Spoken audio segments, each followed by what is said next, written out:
Welcome to my channel, Toddy4x4 photography. I'm Todd, obviously. This is what I love, being out in the Australian countryside, wilderness. We're currently on some farmland outside Jugiong, and just beautiful scenery in every direction. Standing here, or we're parked up here, waiting for the sun to set, hoping to get some nice sunset photos over the Murrumbidgee River. And this is what this channel's about. This is what I'm going to be doing, traveling, photographing. Hopefully if you join me for the journey, you'll learn something. I don't profess to be any sort of expert, but I'm fairly competent, and yeah, just want to share what it is that I love doing, and hopefully you'll love watching. So we've set up camp down at Bongongo State Forest, where we've had a little day trip out to Jugiong. Had a meal at the pub there, which is nice. After lockdown, we're actually allowed to do that again. And we're parked up here beside the Murrumbidgee River. Decided to try and get a sunset here by the river. As you can see, I've got the camera set up behind me here. Found a nice little composition. Got my idiot assistant in the background as always. A nice little composition here with these rocks making up the foreground. That mountain in the back there is my sort of main feature. That's what my subject, and then I hope you can hear the sounds, because it's just so relaxing. The Murrumbidgee River down there, just running over some rapids. I'm just going to let you enjoy that sound for a minute.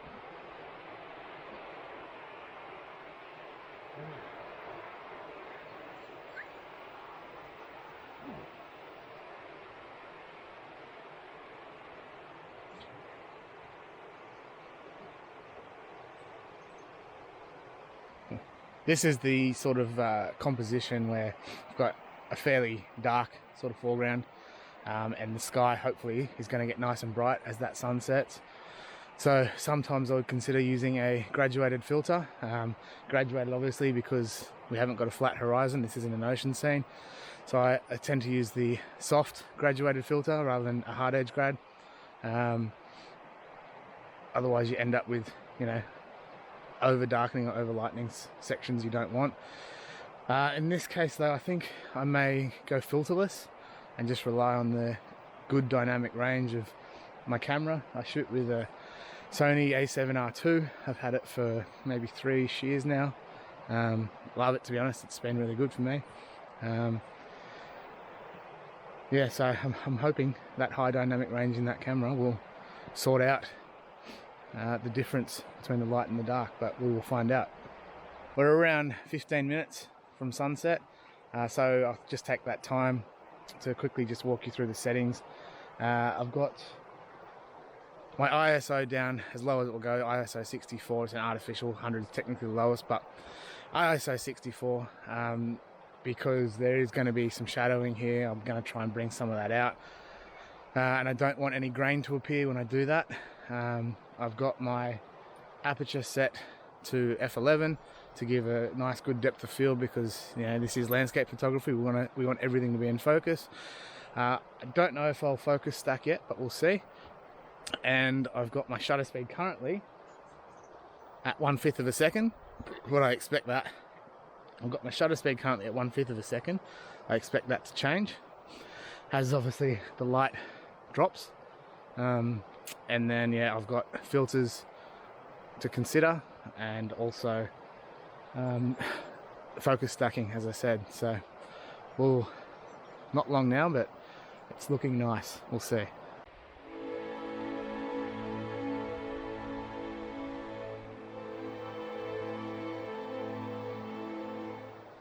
Controlling the brights in the sky versus the shadow. So I've got out my 4-stop soft graduated filter. So you can see it's dark at the top, graduates to lighter, and then eventually clear at the bottom. And the idea is that will keep the sky darker, stop me from overexposing any of those highlights, and hopefully keep the colors, as well as properly exposing the darker foreground. So I just slot that in to my filter holder here, and then go around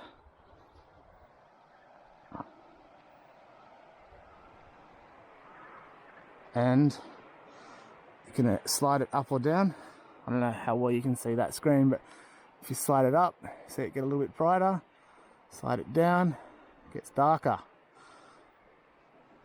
So I'm going to keep it about there I think. And at the moment I'm focused about 1/3 of the way into the scene. These rocks in front are about 1.5 meters, 2 meters away from me, so that should be okay to keep them in focus. The mountain's obviously infinity focus. But here we go, 2-second timer to avoid any camera shake. It's very still, so I don't have to worry about wind. And there's the shot.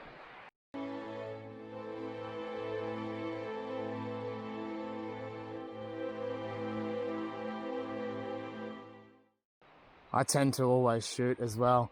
You'll be able to see hopefully on the screen here. This here, that's called the histogram. This shows you whether your darks or highlights are being clipped. So at the moment, hopefully you can see this. You've got it all the way, or most of it, across on the dark side, but it's not quite clipping. It's just short of clipping, which means the darks are still being exposed okay.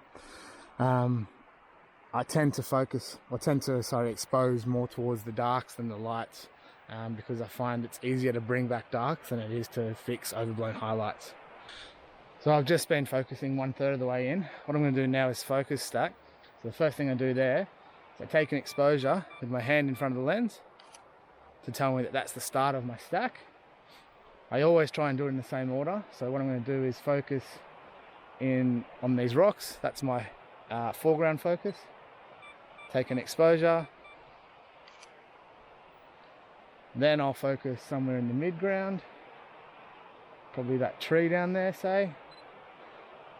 Take that one. And then I'll focus on that mountain right in the background. And that's my infinity focus essentially. And then to close it off, I'll take one more exposure with my hand in front. So I know that those 3 images between my 2 hands are my focus stack. I did forget to mention that I'm shooting at 16mm, so nice wide angle. There's not too much in the way of straight upright things to worry about on the edges, because when you do shoot at those sort of wide angles, 16-14mm, you tend to get a bit of lens distortion, especially around the edges. Not going to be a problem with this scene because there's nothing that's going to look distorted. A mountain never suffers too badly from a bit of lens distortion. We're almost done here. I'll hopefully show you a completed image soon, but we're almost done, and then we'll head off to camp, which is I think about a 40-minute drive away. Have some beers around the fire. How good. It's that time and the sky's just come alive. As you can see, all the mobile phones have come out, and yeah, it's just turned bright pink. How beautiful. I've just done a quick focus stack. So I'll just close that off quickly. But yeah, you can see for yourself the pinks that have just come around the top of that mountain. Just beautiful. Just changed my composition slightly again because the pinks that you can see directly behind me there are where they are. So I'm just trying to capture them. Just doing a quick focus stack. Again, rocks in the foreground, tree in the midground, and that mountain in the background. But yeah, just bright pinks. Beautiful, beautiful. So nice.